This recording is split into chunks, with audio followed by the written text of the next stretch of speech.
आता पावसासंदर्भातल्या महत्त्वाच्या घडामोडी पाहूया टॉप 9। मुसळधार पावसामुळे पश्चिम रेल्वेची विरारपर्यंतची लोकल सेवा पुन्हा बंद। वसई रोड विरार दरम्यानची लोकल सेवा पुढील आदेशापर्यंत स्थगित। चर्चगेट ते वसई रोड दरम्यानच लोकल सेवा सुरू। 3 दिवसांपासून वसई जलमय, वसई फाटा, धुमाळनगर, एव्हरशाईनमधील लिंक रोड पाण्याखाली। नागरिक हैराण, पाण्यातून वाट काढताना वाहनधारकांची कसरत। काही ठिकाणी पाण्याचा निचरा होण्यास सुरुवात। 8 जुलैपासून राज्यातील बहुतांश भागात पावसाच्या प्रमाणात घट होण्याचा अंदाज।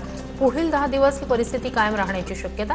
जुलै महिन्याच्या दुसऱ्या टप्प्यात पहिल्या टप्प्याच्या तुलनेत पावसाचं प्रमाण कमी राहू शकतं, असाही प्राथमिक अंदाज। नाशिककरांवरील ढगफुटीचं संकट टळलं। अतिवृष्टीचा भोवरा सुरत आणि अकोलेकडे सरकला। पावसाचा जोर मात्र कायम राहणार। अलर्टमुळे शाळा, महाविद्यालय आणि पर्यटन स्थळं बंद। 100 नागरिकांचं सुरक्षित स्थळी स्थलांतर। नाशिकमधील गोदावरी नदीची पाणी पातळीत वाढ। रामकुंड परिसरात सुरक्षा रक्षक तैनात। परिसरातील टपऱ्या, दुकानं हटवली। पूरजन्य परिस्थितीमुळे प्रशासन सतर्क। त्र्यंबकेश्वरमध्ये वाडा खोडाळाकडे जाणारा रस्ता वाहून गेला। पुलाचं काम सुरू असल्यानं पर्यायी रस्ताच खचला। 35 ते 40 गावांचा संपर्क तुटला।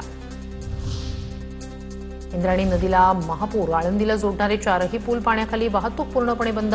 माऊलींच्या पालखी सोहळ्यावर पुराचं सावट। मुख्यमंत्र्यांकडून वारकऱ्यांना पुण्यात थांबण्याचं आवाहन।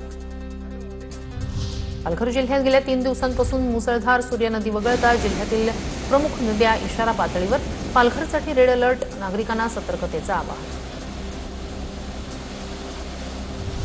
पहिल्याच मुसळधार पावसात पुण्यातील मेट्रो स्थानकांची पोलखोल।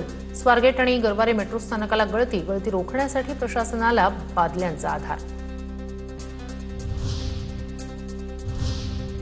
आता पाहणार आहोत टॉप 9 बातम्या। पावसाचा परिणाम।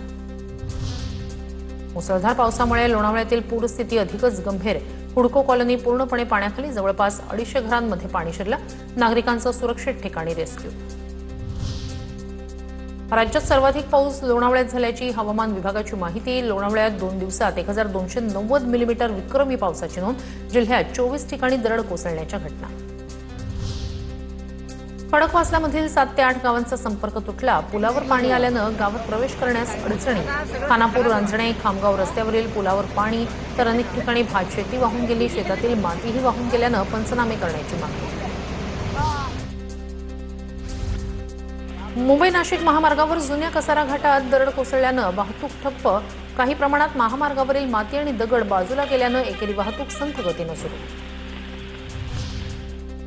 मुंबई नाशिक महामार्गावरील रस्त्यांची चाळण। मुसळधार पावसामुळे 2 दिवसातच रस्त्याच्या कामांची पोलखोल। गोंदे ते घाटणदेवी मंदिरापर्यंत महामार्गावर खड्ड्यांचं साम्राज्य। वाहन चालकांची कसरत। पुण्याच्या मुळशीमधील वरदायिनी मंदिर पाण्याखाली। 2 दिवस झालेल्या जोरदार पावसामुळे मोठं नुकसान। मंदिरातून पाण्याचा धडकी भरवणारा प्रवाह समोर। कल्याणमध्ये पालिकेच्या आरोग्य केंद्राची भिंत कोसळली। दुर्घटनेत सुदैवानं जीवितहानी नाही।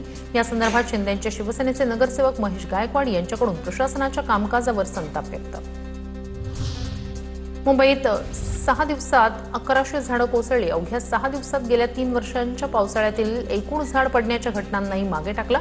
गेल्या 24 तासात मुसळधार पाऊस आणि वेगवान वाऱ्यांमुळे 523 झाडं पडली।